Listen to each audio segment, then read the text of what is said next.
Well, it's my pleasure today to be talking with Judy Warren. And Judy, how long have you been with the CISD?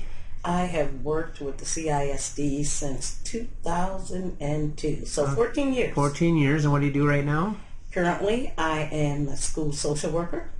I work at Star Commonwealth, which is now Star Albion Prep. Okay. Well, today, typically we talk about what you do with your job, but we're going to switch this a little bit. We're going to talk a little bit about the Reality Store, which you were instrumental in starting at the CISD. So let's talk how long we've been doing the Reality. Well, first of all, what is the Reality Store? Well, the Reality Store is a financial program that was started by Professional Business Women's Club in Indiana. I was introduced through the Calhoun Juvenile Home. Pam Schufelt participated in that event. She facilitated it while I worked there. And I thought it would be beneficial for our students at STAR. So how do you think, how does the Reality Store, and I haven't had a chance to be a participant, so I know it has a lot of value, how does it benefit our students? Well, it's a financial literacy program. And so the idea was to have the kids learn about managing their money. And what we found out is it isn't just a financial literacy program, it's a life skills program. So give us some examples. For example, how is it set up?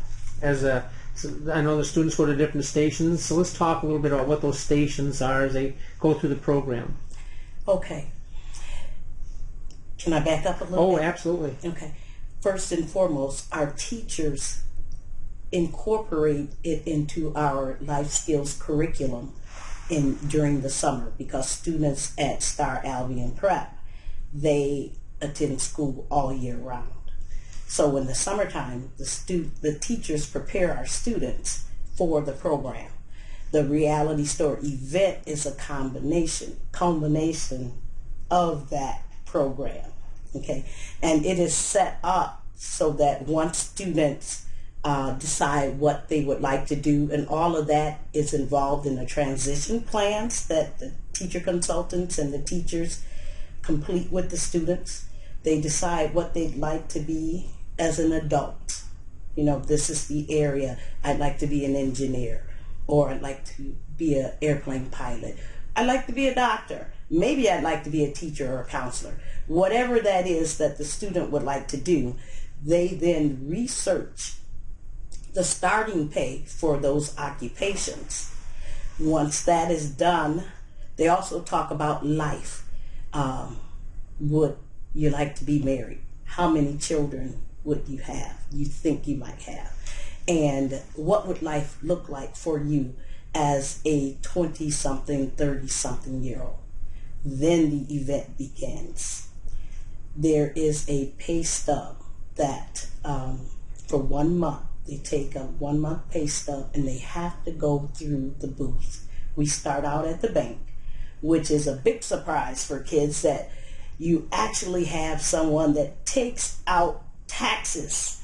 So let me stop you. So you're saying that this is, and I misspoke, this is part of a curriculum. It's part of the event that I participate in is what we call the Reality Store, which is the end product of that curriculum, and it's where they come into an open area, and then that's where they go to the different stations or booths. Yes. Okay. Who mans those? What we try to do, and we have been very successful, is getting people who actually work in that field to man the booth. So if we start out at the bank, I have had credit unions who have volunteered their time, their service, and even money to man those booths. So at the bank, when taxes are taken out and they have to get loans for school and houses and whatnot, those are actually people who work in the financial field. Housing, I've had actual people who work in real estate area. Insurance. Cars. I know medical. There's a car salesman. There is. Yeah. And medical. I've had doctors, nurses, physical therapy assistants, people who work in the medical field. to participate in. So as we look at wrapping this up, why don't we sum up again? Talk to me about what is the end goal for our students by going to the Reality Store? What do you hope for them? What are your hopes for them? Well, the end goal was to help students to learn how to manage their money. Whatever they decide to do as an adult, you have to live within your budget. If you only make $1,000 a month, you have to live within that budget. If you make $3,000 to $4,000 a month, then you still have to know how to manage your money and live within the confines of that amount.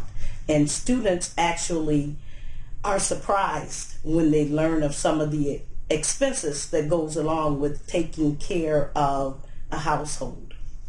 Well, I know, Mrs. Warren, that you have the well-being of our children in your heart at all times, and this is just one more example of that. And I thank you very much for sharing your story about the Reality Store. You are quite welcome.